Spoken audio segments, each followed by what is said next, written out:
Sega.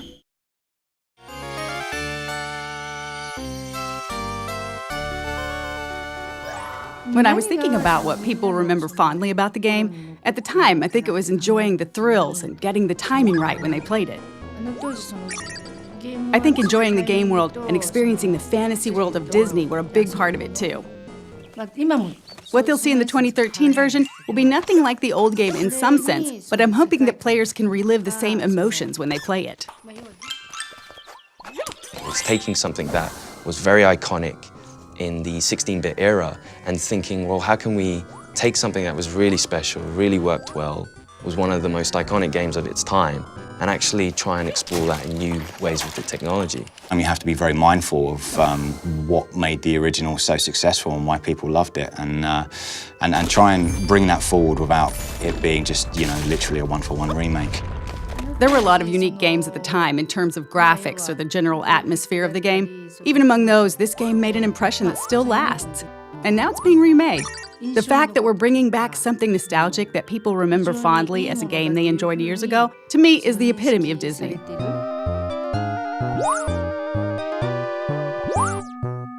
The original game, it just had a lot going for it. I think even the name Castle of Illusion was something cool, straight away Castle of Illusion says, oh, what's that? Oh, what's inside that castle? And then you've got Mickey Mouse, biggest character in the world, so straight away you're like, oh, that's awesome, we're gonna play Mickey Mouse through this Castle of Illusion. And it innovated on all levels, camera, control, platforming, and I think the core gamers absolutely loved it. So that in essence, it's a very simple platformer, but it grabs the magic of Disney, the magic of Mickey.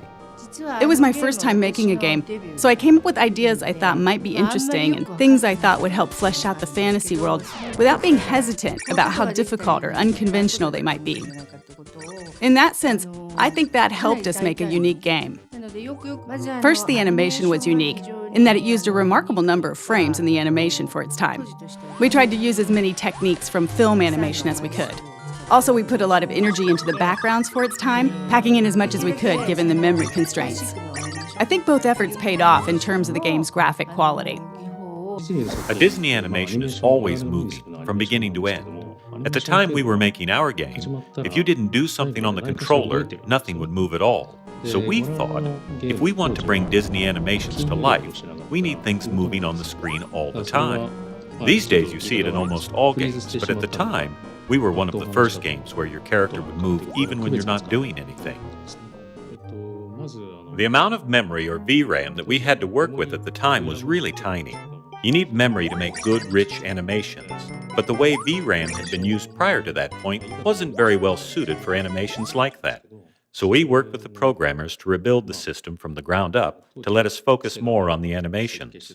Once we got the animations where we wanted them, we adjusted the character's movements pixel by pixel for a better feel when the player controls him. When we were told to make a Mickey Mouse game, I didn't want to make a game that was just about Mickey being cute. Our focus was on how we could include the Disney World view from their classic movies. So rather than Mickey Mouse alone, we drew inspiration from the various classic movies that Disney's produced.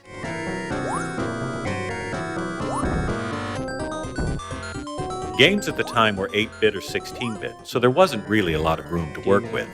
Most people in the industry weren't putting a lot of work into graphics or creating animations that conveyed a lot of character emotion. When we watched Disney movies and Mickey, it seemed like such a waste to take the fluid animations and beautiful backgrounds and turn them into pixelated graphics. So I think we put a lot more work into the graphics than any other title at the time. When we were making the Dragon Boss for the Candy stage, we couldn't figure out what to use for the dragon's body. Someone from Sega's US office sent us some licorice as a suggestion. Most of the team hated it, but I couldn't stop eating it. I was holding one of the hollow ones in my mouth and breathing through it like a straw as I worked, and ended up filling the whole room with the smell. When we were working on this game, I was focused on animations and recreating the world of Disney, and now, modern technology can deliver Disney visuals directly and cinematically rather than via blocky pixel graphics. The new game will be able to recreate the world of Disney movies on a level that we weren't able to reach. The world the game creates, and the game itself as well, will be that much closer to the world you see in the movies. People will be able to enjoy that as they play. The original game had this, and it's there in the remake as well. the essence of Disney, a positive world of dreams, peace, and imagination. It's the epitome of Disney, and I hope everyone enjoys that in the new game, too.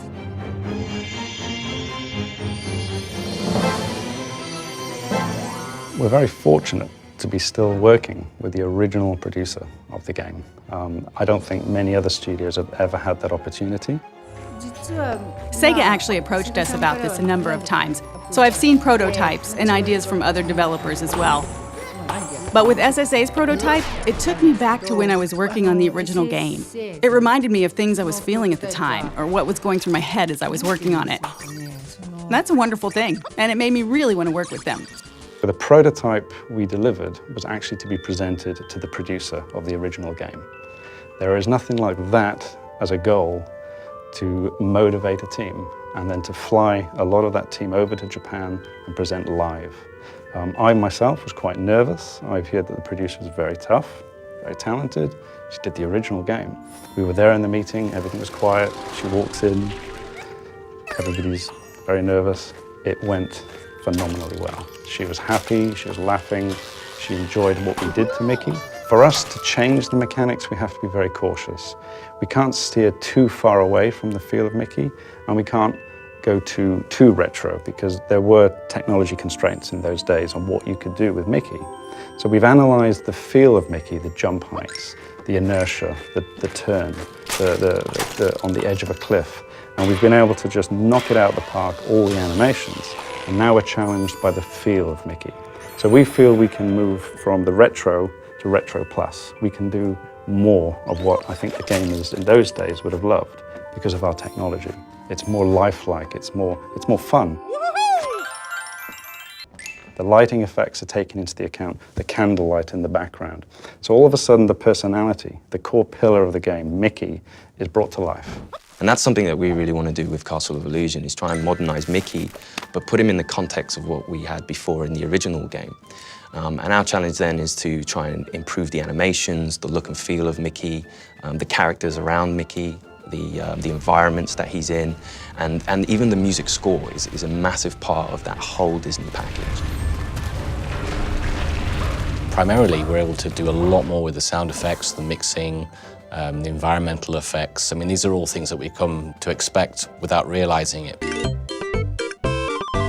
If a fan of the original picks up and plays the new Castle of Illusion, I think they're going to be really surprised. I think they're going to feel like this is Castle of Illusion, and I think we've played a few little tricks on them along the way. And I think if they're looking out for those things that they remember, they're going to see them and a few extra as well. That's the thing I'm most nervous about. When people who've played the game before get their hands on the new game, what will they think? I can't wait to find out. It's expressed in a completely different way, but the essence is the same. So I hope the enjoyment they experience from it is the same.